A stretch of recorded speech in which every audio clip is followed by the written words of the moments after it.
to the A Picture is Worth 1,000 Words podcast. Join us as we discuss the antics of pro athletes, sports politics, and everything in between. No sport nor athlete is off limits. Now, get you a pitcher of wine and enjoy the show. Here are your hosts, Lene and Linnell Fletcher, aka the Fletcher Twins. Hey, this your girl Nell. Welcome back to A Picture is Worth 1,000 Words podcast. And this your girl Nay. What up? Yeah, so let's just, before we talk about our Thanksgiving festivities, I am drinking the blood orange rosé. What are you sipping on? I'm sipping on berry sangria, and I have added in, I cut up different fruits and put it in there, like oranges is in here. So you got your Martha Stewart on. Yeah. Got your Martha Stewart on. Okay.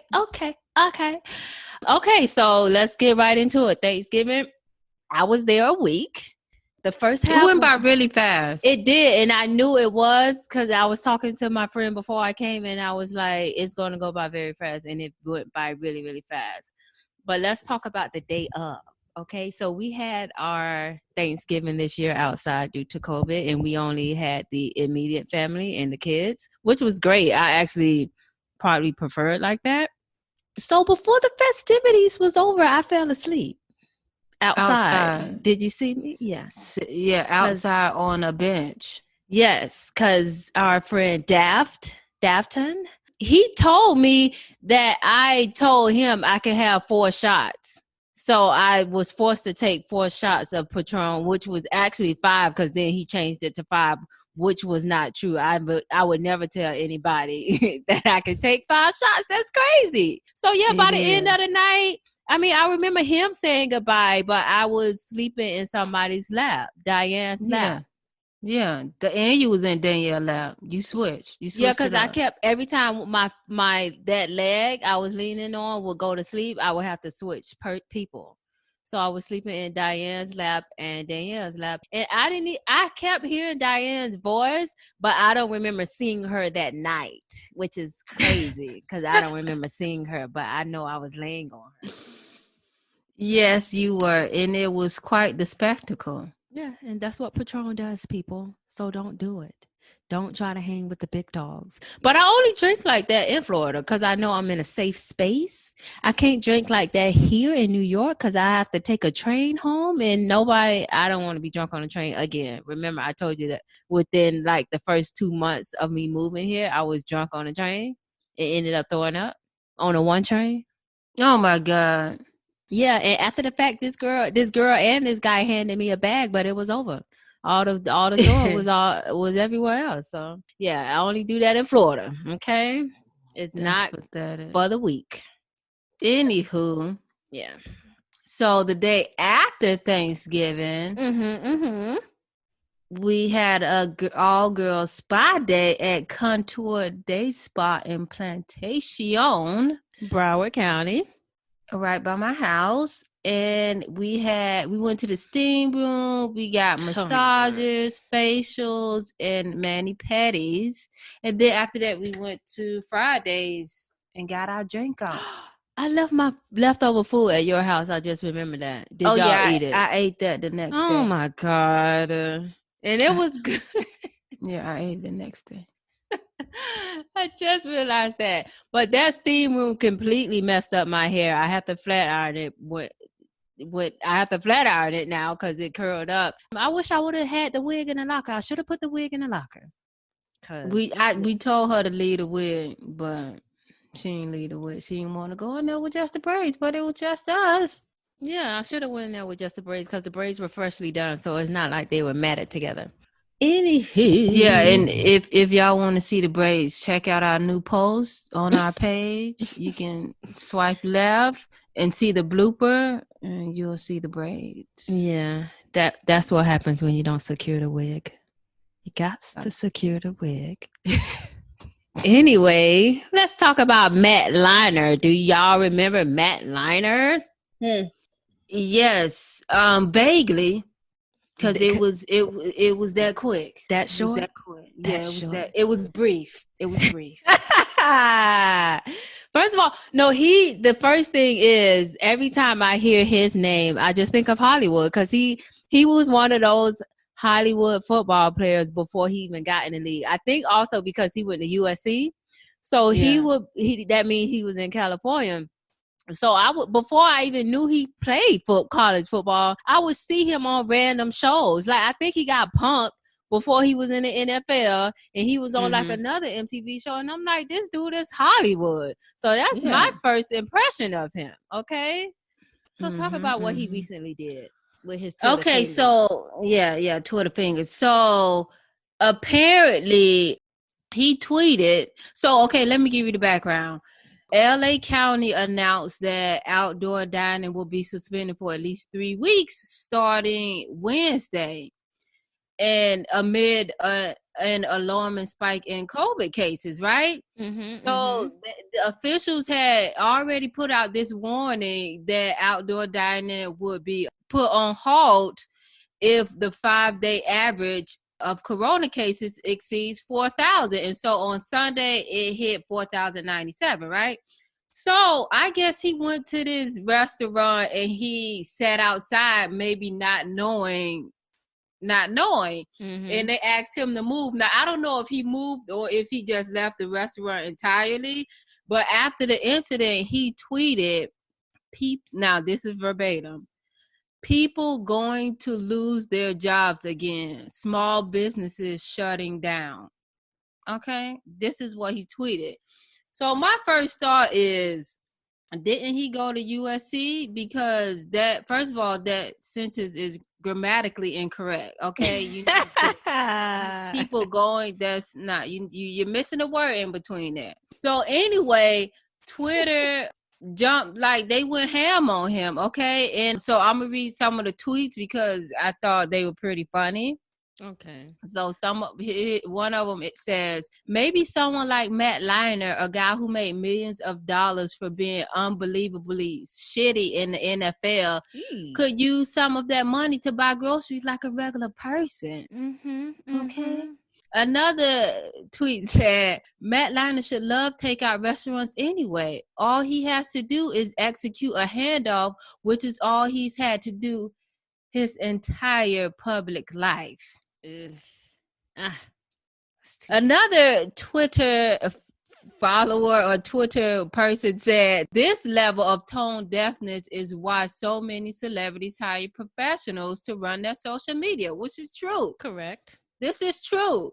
Because y'all end up putting your foot in your mouth, okay? And then you got to backpedal and apologize when you really ain't sorry, but you just doing it because of society. Because of society. Okay. Image. Some more tweets. One of them said, if you were better at football, you would have a private chef. So you won't have to worry about going dining out. Okay? Ouch. That hurt. That's dumb.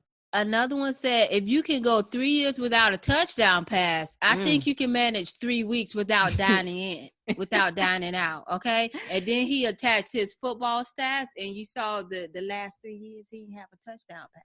Oh, wow. He have a touchdown pass. Wow. Okay. I got 2 more to read. Another one says, I get why Matt would be upset. I mean, he probably misses holding a menu while at a restaurant. It's the closest thing that he'll get to his NFL career where he got paid millions to hold a clipboard. That's all he was doing. He was holding the clipboard. These internets is crazy. And the last one I want to read says, 3 weeks is a long time. It's almost longer than your NFL career. Boom. Drops the mic. We said that at the same time. That's crazy. Those people, I admire them because they speak in what they want to speak. See, I need to make a fake page just so I can troll people because this sounds fun. It sounds fun. But when I heard about the tweet, the first thing I said, because he tweeted people were going to lose their job, right? The first thing I said was, if he was so worried about people losing their jobs, why can't he employ them? Don't he got some money? Supposedly. Okay, you can employ them if you that concerned, sir. And also, I actually think he's more concerned about being able to eat out. I don't think he's thinking about the workers. He probably ain't even a good tipper. He probably not. He He probably prob- give a regular 10 to 15%. if that, because I know a person. I'm not going to say his name, so don't say his name, Nate, because you know him too. He probably just like the person we know that has a max tip amount, no matter how much the bill is. Oh my God. Yes, so Which is ridiculous. It is. We know a guy that tips no more than $5. He don't care if his bill is $10 or $100. He not tipping over $5. That's what Matt. I think that's Matt Liner too. He ain't tipping over $5. He got a max. It doesn't matter how high the bill is. That max is that max. That's crazy. And yeah, he just wasn't. I think he came back and like kind of tried to. I don't think he apologized, but he tried to fix it. But Twitter wasn't having it. Like, no, you too late. You said what you said and you meant it. Okay, and you need to stand by it. I think he's just not a good person. I think he's just very entitled. When certain people reach stardom or whatever, richdom, whatever, it seems like they be losing perspective. Richdom. Yeah, I don't think that's a word. It's probably not. I make up words a lot. But when people reach certain heights, it's like they lose perspective, and I don't like that. But he's no longer in the NFL.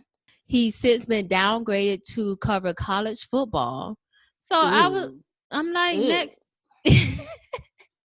So I'm like next year he'll be the quarterback coach for the Pop Warner League. That's horrible. But I bet you he take that job. He will take it. He won't be complaining then. He won't. But so remember you mentioned he was on Punk right before he got in the NFL. And I don't know if you remember it, but since I be rewatching Punk all the time.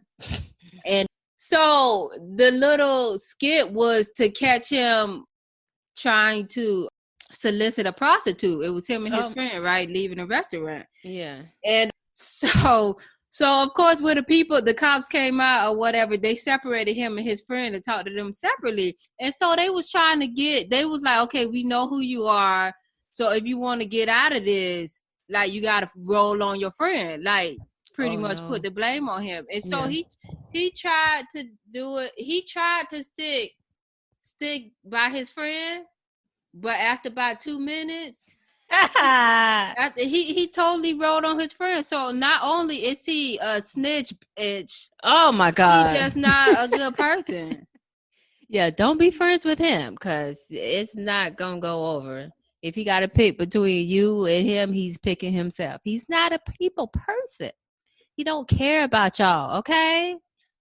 Not at all. So the question is, was his concerns valid? Does he have a point, or was he just being an entitled brat and inconsiderate? I think he was being an entitled brat and inconsiderate because he's more concerned about going to eat outside than he is about people's health. And that's what it comes down to me. Yeah, I know the small businesses. Trust me, I'm in New York. Every business is small here. I know they're hurting, but if everybody die, you're not going to be getting business anyway. And he probably can't cook. That's why. I think he married. His wife must don't cook. Well, she probably can't cook. She's not a Stepford wife. They don't season their food anyway. Oh my God. Moving right along. So Saturday was this big, and I know we spoke about it before, the boxing match for Tyson and Roy Jones Jr. Mm-hmm.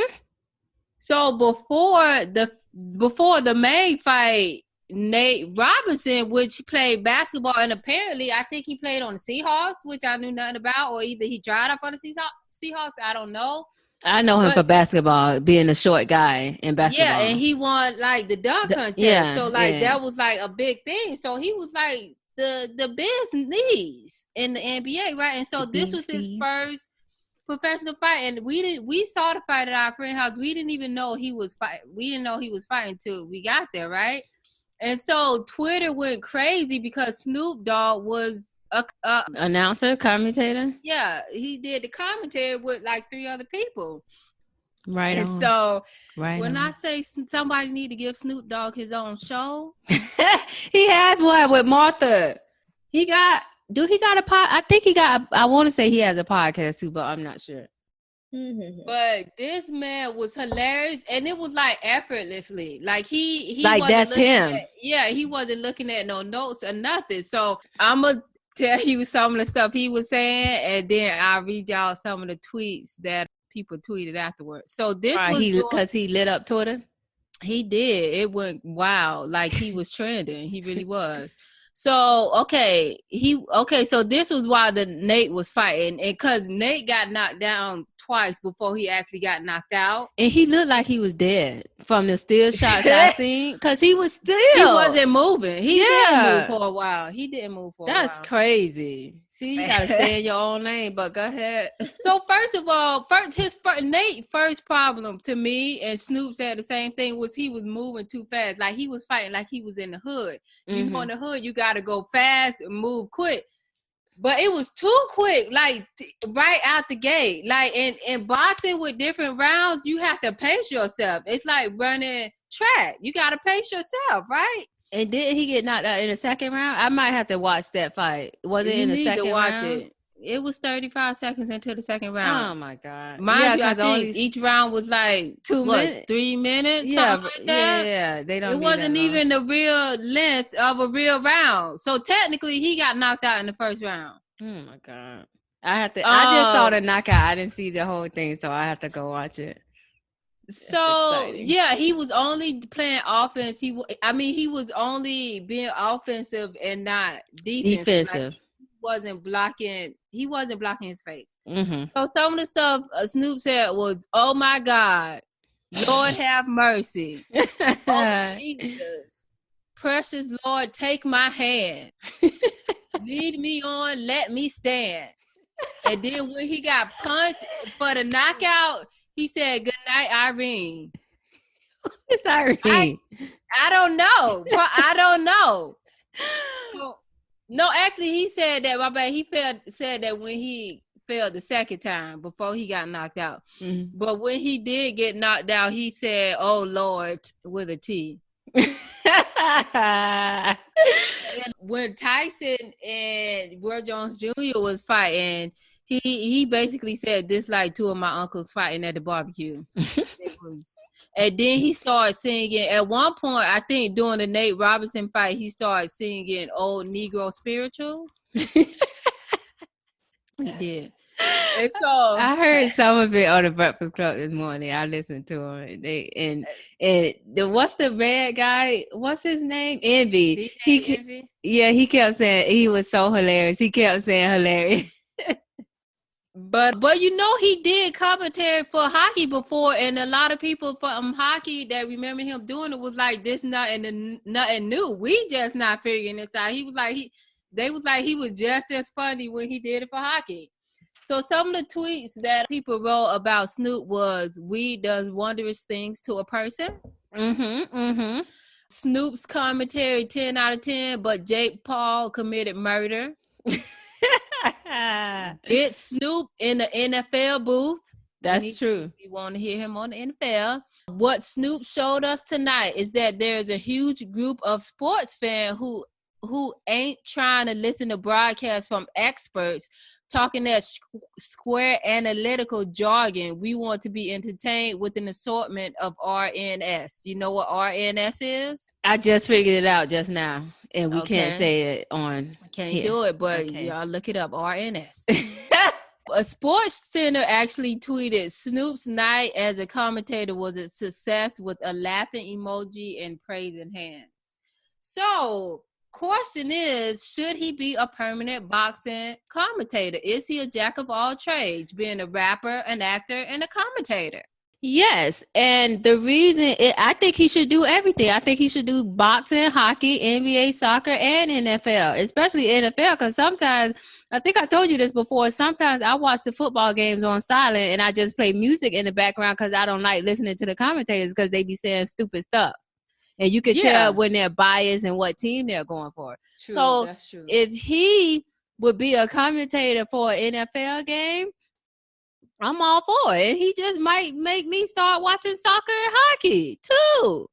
That would get y'all want to know what would get people back in the stands or get people watching these games that's not as popular? Get Snoop Dogg to commentate. Cause okay, so I'm gonna put in some of my 2 cents about the fight. So Nate Robinson, the guy he fought, what was it? Jake Paul? Isn't he like a YouTube person? Or yeah, I was just about to say that. No, he is a YouTuber. That's like getting your ass whooped by a TikToker. Essentially. Oh my god. Yeah, because he got knocked the F out. But anyway, so first of all, Roy Jones Jr., you remember he used to be a rapper too after he stopped boxing, right? Mm-hmm. So of course he came out to one of his songs. And Tyson came out to somebody's song, but I think in the chorus it said I'm Mike Tyson or something like that. So I don't know if that was him or somebody else's song. But anyway, after the fight, they both got interviewed together, right? And so first of all, Jones could barely stand up, okay? Like he couldn't stand straight. Like he was leaning over. He wasn't standing up straight. And he told me he could go for more rounds. And I'm like, with who? Nate Robinson? Because that's about the only person you can be at this point, sir. I know. And then so the interview person was talking to Roy Jones Jr. and he was like, coming into the fight, everybody was so concerned and worried about you because everybody know Tyson can, hit you with the one quitter, basically one punch, and you be knocked out. And then Tyson interrupted him and was like, but what about me? He fought 3 years ago. My last fight was 15 years ago. Why ain't nobody worried about me? And I kept imagining that Nate Robinson would pop up and say, but did you die? Because Nate died. Yeah, because that died. Oh my God, that is so funny. But yeah, I have to see. I see a little bits and pieces of their fight, but the highlight to me was all the memes about Nate laying dead on the floor. And now they have a Nate Robinson challenge where you just lay dead on the floor. Yeah, that's it. That's crazy. And, I meant go look after this. Go look at what Steph Curry tweeted Nate after the fight, because I think Nate before the fight tweeted Steph that he gonna make history tonight, and I think Steph rolled back. You definitely did, or something like that. Oh my God. Steph is so innocent, but they shady. They be shady when they want to. Him and his wife be shady, but that's hilarious. But back to the Snoop Dogg thing, because I had a few things. Okay. I was just going to say, imagine if Snoop Dogg like commentated random events in our lives. And I have 3 events. I have 3. Okay. Like, what if he was there commentating why intercourse was going on? Oh my God. Like, he'd be like, so he just going to put you in a pretzel and act like that's okay? Like, act like you fine? Oh my God. Or he might say, oh my God, Lord, he done pulled the wig off. What you gonna do now? And then what if he commentate during a random work day, dealing with your Aggie coworkers? Okay. He'd be like, look at Betty with her high-waisted, high-water pants on coming towards you trying to check you. You ain't gonna let her check you. Nope. And then my third thing is, what if he commentated a visit to the OBGYN? Oh my God. He'd be like, man, why she gotta take everything off? Why not just slide the panties to the side? Oh my God. Yeah. Slide them to the side. Slide them to the side. Easy access. That's what he'd be like. So he can commentate anything as far as I care. I listen. Like, it would be funny if he just like popped up anywhere and started commentating random stuff. That would be so funny. Mm-hmm. They should make that Somebody get this man a job, please. He has several. He don't need no more, but I will get this man a commentary job, please. Somebody. All right. And he's a big sportsman. He be coming on Undisputed. He be on First Take. He be everywhere. So yeah. He was just so funny to me. He was hilarious. I couldn't believe he was half of the stuff he was saying. But okay, so for the flashback moment is regarding McGregor versus Mayweather when they fought, because McGregor was an MMA fighter, mixed martial arts, and a UFC fighter, and he fought Mayweather, which was a boxer. I watched that live. Me too. And he got defeated by technical knockout in the 10th round. So this reminded me of Nate, because it's like you might need to stay in your lane. Everybody can't be a jack of all trades. They can't. You're not going to be good at everything, and that's fine. You can perfect one thing. Yeah, it's fine. Stay in your lane. Okay. Stay in it. So what's the lesson of the week? What's the lesson? Okay, the lesson of the week for Nate Robertson. Okay, stop chasing waterfalls and stick to these rivers and lakes you used to. Oh my goodness. I'm sorry. Shoot. Go ahead. What is you doing? You need to stick to basketball.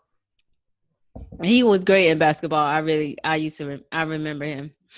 Anyway, let's get to the highlight of the week. I think we talked about him before, but briefly. The highlight is Alvin Kamara. And he made history this past week, last week or something like that. He was the first in the history of the NFL with 500 rushing and 500 receiving yards in each of his first 4 years in the league. Some people, I think a couple of people did it in their first 3 years, but not the fourth. So he did it in his first fourth. And next year, if he do it in the fifth, it'll be another first. So he literally is going to hold at least this particular title forever, because he's the first. That's what history is, right? Yeah, but so shout out to Kamara. People. Yeah, that's good. But NFL people break records left and right. They do, but he's the first, so it can never be another first. I think he's the guy with the grill, with like the $100,000 grill. Yeah. Yes, that's him. Okay, so we got an honorable mention this week. We wanted we go on the NFL. The NFL had an all-black officiating crew for the Monday Night Football game, Rams versus the Bucks. And this the Bucks lost. Tampa Bay lost. With this Tom Brady. Are you done? I'm done. Oh, okay. This is the first time in the NFL history that there was an all-black officiating crew, because usually it's either all whites or they sprinkle one or two of us in there. Yeah. But it was a full all-black crew. And the league called the milestone a testament to the countless and immeasurable contributions of black officials to the game. Their exemplary performance and to the power of inclusion. Why are you reading that like it's a question? Because that was a little hard. The league called the milestone a testament to the countless and immeasurable contributions of black officials to the game. Their exemplary performance and the power of inclusion. See, that was a little tongue twister, but y'all get it. Yeah. Anyway, so yeah, I was happy to see that, and they all took a picture. I think we posted it in one of our stories the night it happened. They all took a picture together, and that was cool. That was real cool. Good job, cool. NFL. Very good cool. Job. Still making history every day. So hopefully in a few years, this won't even be a big deal. In a couple of years, it'll be the norm. Yep. All right, guys. So that concludes our episode this week. I just want to go ahead and let you guys know where you can follow my business page. Again, I provide HR services for small businesses, from payroll to recruiting, employee forms, I-9 verification, from A to Z. HR. I provide that for small businesses at affordable rates. So you can find me on IG at HCMGMT Consultant. Again, that's HCMGMT Consultant. And there's a link in our bio, take you to our products, our website, our Facebook page, and wherever else you want to contact us and email us. Hit us up, follow us, like us, and recommend. Word of mouth is everything. Refer us. Yep. So that is it. And we will talk to you all next week. This your girl Nell signing out. Bye. Holla. Hey y'all, thanks for tuning in to this week's episode of A Picture is Worth 1,000 Words with yours truly, the Fletcher Twins. Make sure you join us every week and rate, comment, share, and subscribe. Don't forget to hit up our email at podcast.1000words@gmail.com with any questions or topics you'd like to hear us cover. Also, check us out on IG at the Fletcher Twins and Facebook at A Picture is Worth 1,000 Words.